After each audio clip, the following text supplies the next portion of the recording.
warahmatullahi wabarakatuh. Selamat berjumpa kembali anak-anak. Semoga kita semua dalam keadaan sehat, tetap bersemangat untuk selalu belajar dan beribadah dengan tekun. Baiklah anak-anak, mari pertemuan pada hari ini segera kita mulai dengan membaca bacaan basmalah. Bismillahirrohmanirrohim.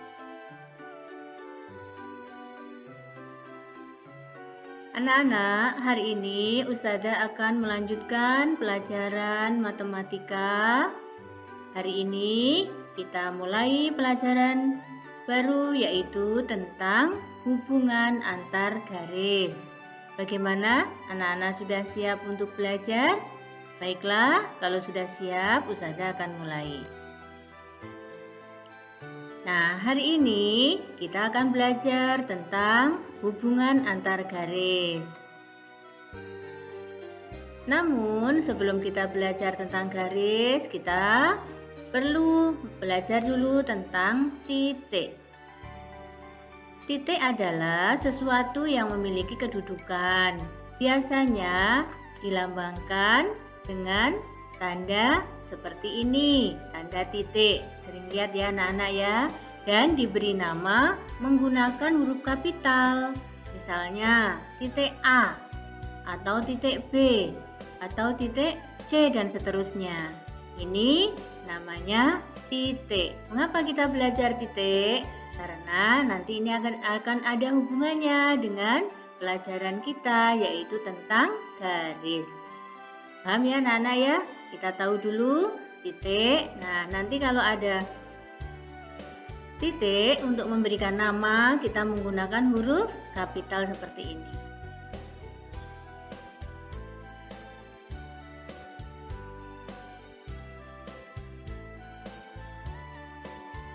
Nah, kita lanjutkan anak-anak. Setelah tadi kita mengetahui titik, kita akan belajar tentang garis. Apa itu garis?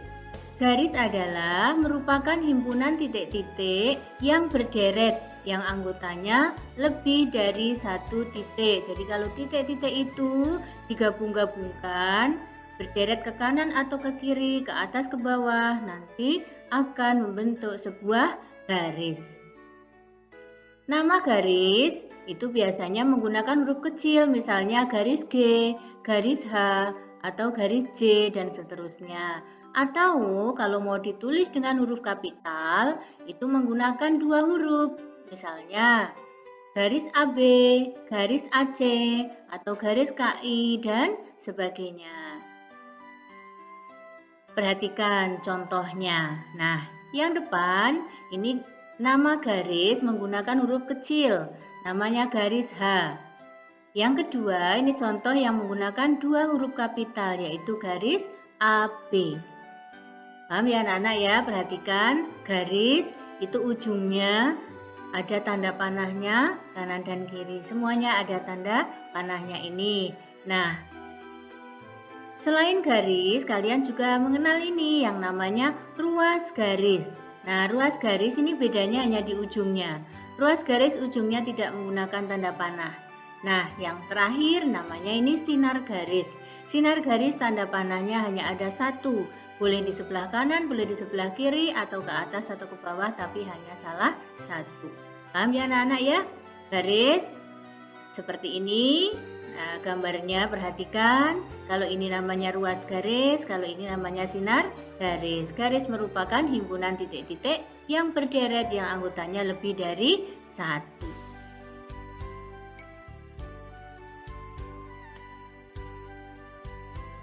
Nah, kita lanjutkan. Kita akan belajar tentang hubungan antar garis pada bidang datar.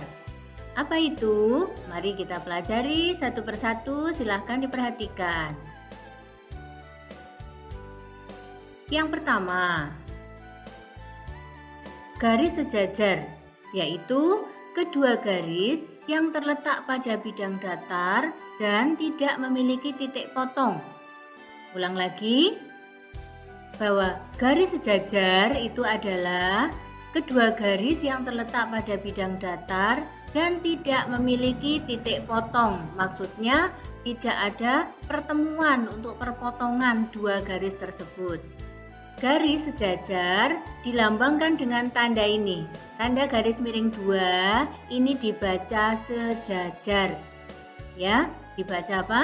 Sejajar. Perhatikan contoh berikut ini. Nah, yang pertama ini ada dua garis semuanya menghadap ke atas, ke bawah. Ini namanya garis sejajar. Atau yang miring seperti ini juga garis sejajar. Atau yang tidur seperti ini juga ini namanya garis sejajar. Kedua garis ini jika dipanjangkan terus ke atas atau ke bawah, ini dua-duanya tidak akan bertemu. Ini juga dipanjangkan tidak akan bertemu. Dan yang ini juga tidak akan bertemu. Inilah yang disebut dengan garis sejajar. Jadi kedua garis yang jika dipanjangkan terus-menerus tidak akan ada titik potongnya atau tidak akan bertemu. Nah, dalam kehidupan sehari-hari kalian bisa melihat jalan kereta api atau rel kereta api itu besi kanan dan besi kirinya itu adalah contoh sejajar, itu dua-duanya dipanjangkan terus tidak akan bertemu.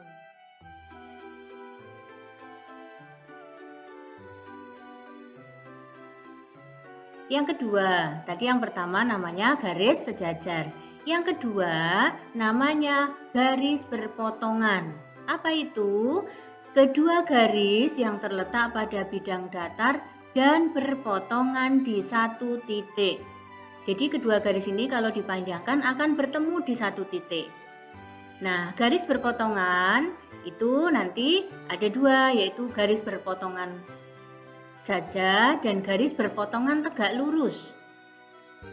Garis yang berpotongan tegak lurus akan membentuk sudut 90 derajat atau sudut siku-siku. Mari perhatikan contohnya. Nah, yang pertama ini adalah contoh garis berpotongan. Nih, berpotongan di satu titik. Ya, ini yang dua garis ini karena tadi dipanjangkan terus akhirnya akan bertemu di satu titik ini. Ini namanya garis berpotongan. Yang kedua, ini juga berpotongan, tetapi kedua garis ini letaknya tegak lurus. Tegak lurus ini titik perpotongannya membentuk sudut 90 derajat atau sudut siku-siku. Paham ya? Beda ya, kalau yang berpotongan biasa ini hanya akan membentuk, kalau tidak sudut tumpul ya ada sudut lancip. Kalau yang tegak lurus ini akan membentuk sudut 90 derajat atau sudut siku-siku. Paham ya anak-anak ya? Yang pertama tadi garis sejajar, yang kedua garis berpotongan. Kita lanjutkan. Yang ketiga namanya garis berimpit. Apa itu? Kedua garis pada bidang datar yang memiliki banyak titik potong atau lebih dari satu. Jadi kedua garis itu titik potongnya banyak. Contohnya, pada kedua jarum jam yang menunjukkan pukul 12 tepat. Perhatikan, ini pukul 12 tepat ini kedua jarumnya nempel. Ini titik potongnya banyak ini. Nah, karena apa? Yang satu garis dengan garis yang lainnya menempel, berimpit. Ini contoh garis berimpit yang bisa kita lihat sehari-hari, yaitu pada jarum jam yang menunjukkan pukul 12 tepat. Nah, kalau dalam garis kita bisa gambarkan seperti ini. Yang pertama ada garis namanya garis M.